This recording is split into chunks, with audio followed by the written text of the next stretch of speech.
Pernah ngerasa nggak sih kayak ada perang di dalam diri kita sendiri, antara apa yang kita tahu itu benar dan apa yang kita rasain saat itu juga? Nah, kali ini kita bakal bedah sebuah teks kuno yang pakai metafora-metafora luar biasa buat ngegambarin pertarungan internal ini. Ini bukan sekedar nasihat biasa loh, ini tuh kayak peta pertempuran buat menguasai diri sendiri. Wah, langsung to the point banget ya. Penulisnya ini nggak pakai basa-basi. Racun yang mematikan. Gambaran yang kuat banget ini langsung nunjukin betapa seriusnya masalah ini. Omongan kita itu punya kekuatan buat menghancurkan. Yuk kita lihat lebih dalam lagi kenapa teks ini fokus banget sama yang namanya lidah. Oke, jadi dari mana sih semua ini datangnya? Menurut teks ini, diagnosisnya dimulai dari dua elemen yang kuat banget, racun dan api. Dan keduanya itu berawal dari tempat yang sama, yaitu lidah kita. Nah, ini dia nih. Inti argumennya, menurut sumber ini, ukuran iman seseorang itu bukan soal ritual-ritual yang kelihatan dari luar, tapi justru soal disiplin di dalam diri. Kemampuan ngendalin omongan itu dianggap bukti paling nyata dari iman yang tulus. Intinya gini, kalau Anda nggak bisa ngontrol apa yang keluar dari mulut, semua ibadah lainnya itu cuma jadi pertunjukan kosong. Teks ini nunjukin kontras yang tajam banget. Api itu kan bisa jadi simbol ilahi. Kayak lidah-lidah api dari Roh Kudus yang artinya inspirasi. Tapi api yang sama bisa juga datang dari neraka yang nyulut ucapan kebencian. Ini dualitas yang kuat banget. Satu kekuatan yang sama bisa dipakai buat membangun atau malah menghancurkan.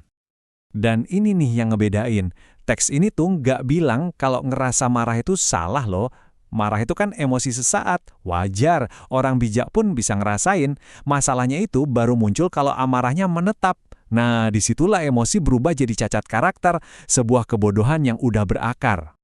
Jadi, kalau dipikir-pikir, lidah yang beracun itu cuma gejalanya aja. Terus akar masalahnya apa dong? Nah, teks ini ngajak kita lihat lebih dalam lagi ke sumber kekacauannya. Apa yang disebut roh yang tak terkendali. Ini poin yang penting banget.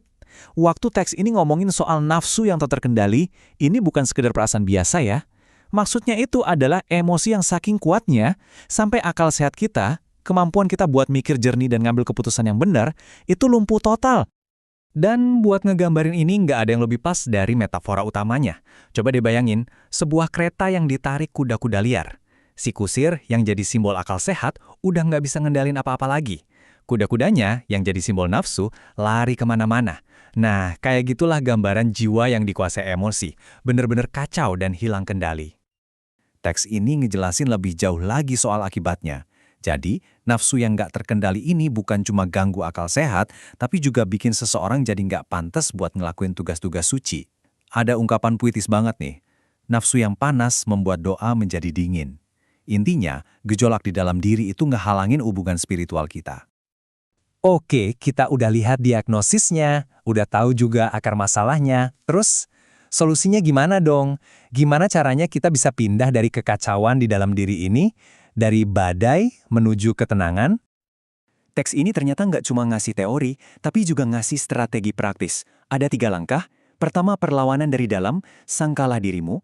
Kedua, cari bantuan dari luar, berdoalah kepada Tuhan.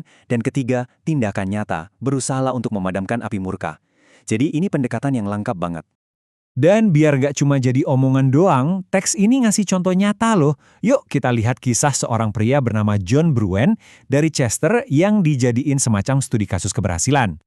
Teks ini jelas banget bilang kalau si Bruen ini dari sananya bukan orang yang kalem. Dia digambarin sebagai orang yang gegabah dan pemarah. Nah, ini kan bikin dia jadi contoh yang pas banget, seseorang yang keretanya ditarik kuda liar. Tapi kuncinya adalah dia berhasil memperoleh kemenangan. Dan perubahannya ini bukan cuma perubahan kecil-kecilan loh. Sumbernya ini bilang transformasinya itu begitu dalam sampai sifat aslinya seolah-olah telah berubah total. Jadi ini bukan lagi soal ngelola amarah, tapi benar-benar ngubah inti dari dirinya. Dan buat negesin perubahan ini, teksnya pakai lagi gambaran hewan yang kuat. Transformasi si Bruen ini digambarin sebagai perubahan dari kebuasan singa jadi kelembutan merpati. Wah, sebuah pergeseran total ya, dari agresi jadi kedamaian. Pada akhirnya, cerita ini ditutup dengan cara yang indah banget, dengan ngehubungin transformasi pribadi Bruen ke metafora intervensi ilahi. Mirip kayak Yesus yang nenangin badai di laut, anugerah Tuhan katanya berhasil nenangin badai di dalam jiwa Bruen, dan hasilnya, ketenangan yang luar biasa. Jadi kalau kita rangkum nih ya, argumen dari teks ini tuh dibangun di atas serangkaian metafora yang gampang banget diingat. Lidah itu racun, nafsu itu kuda liar, dan jalan menuju ketenangan itu butuh penyangkalan diri, doa, dan usaha keras.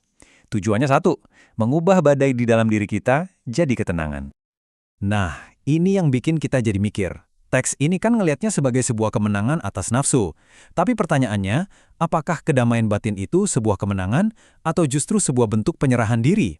Apakah kita lagi menaklukkan sebagian dari diri kita atau kita justru lagi menyerah untuk bisa dapat ketenangan? Sesuatu buat direnungkan. Makasih ya udah menyimak.